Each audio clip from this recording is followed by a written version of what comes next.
Okay guys, today we are going to learn about some and any. Hari ini kita akan mempelajari tentang penggunaan some and any ya. Sebelumnya kita sudah mempelajari tentang artikel a dan n ya.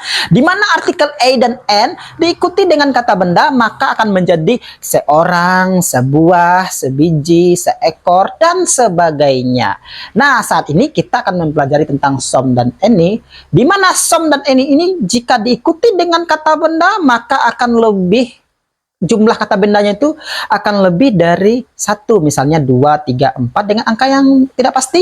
Tapi kalau kita artikan ke dalam bahasa Indonesia kita akan menjadi kata beberapa. Ya, ingat beberapa. Oke. Perhatikan di sini ya. Some. Kita menggunakan some ini pada kalimat positif. Kalimat positif ya, di mana bendanya itu bersifat countable, bisa dihitung, dan uncountable, tak bisa dihitung. Nah, semakin jelas, Mister sudah sediakan beberapa contoh di sini ya. I have some books. I have some books. Aku memiliki beberapa buku. Ingat lagi di sini ya, ada kata some di sini yang berarti beberapa, dan books. Ingat, di buku kita harus tambahkan s. Apapun kata benda yang bisa dihitung harus ditambahkan dengan S. Lanjut lagi, I made some tea. I made some tea. Ya, aku membuat beberapa gelas teh. Nah, di sini tea tidak menggunakan S karena tea ini adalah kata benda yang tidak bisa dihitung. Oke, kata benda yang tidak bisa dihitung. Selain berbentuk cairan, kata benda yang tak bisa dihitung itu bisa berupa gas, bisa berupa buliran atau butiran, juga bisa beberapa makanan. Nah, akan lebih jelas nanti pada pertemuan kita selanjutnya ya. Oke? Bagus sekali ya. I made some tea. Aku membuat beberapa gelas teh. Oke ya. Lagi di sini Mister kasih contoh lagi. There is some cheese in the fridge. There is some cheese in the fridge. Nah, lagi agak apa sini nggak tricky ya, gimana Mister menambahkan to be is di sini, di mana setelah to be is pasti akan diikuti dengan kata benda tunggal kan. Nah, tetapi adik-adik, kata benda cheese ini adalah kata benda yang tak dapat dihitung. Oke ya, ini pengecualian nih, tak dapat dihitung. Keju, walaupun secara fisik emang nampak, tapi kategorinya dalam bahasa Inggris ini tidak dapat dihitung. Maka kalau kita bilang ada beberapa keju di kulkas, kita menggunakan to be is bukan to be are. Oke, paham ya? Ada beberapa keju di dalam kulkas, fridge. Nah, lanjut lagi kita ke pelajaran any, materi any ya.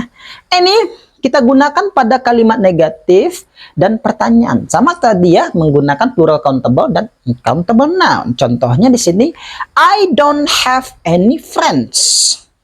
I don't have any friends ya. Ini tidak perlu kita artikan beberapa di sini, tapi kita tahu maksudnya. I don't have any friends artinya apa? Aku tidak memiliki teman. Perhatikan di sini selalu ditambahkan s di sini ya. Oke. Lanjut lagi, do you have any money? Do you have any money?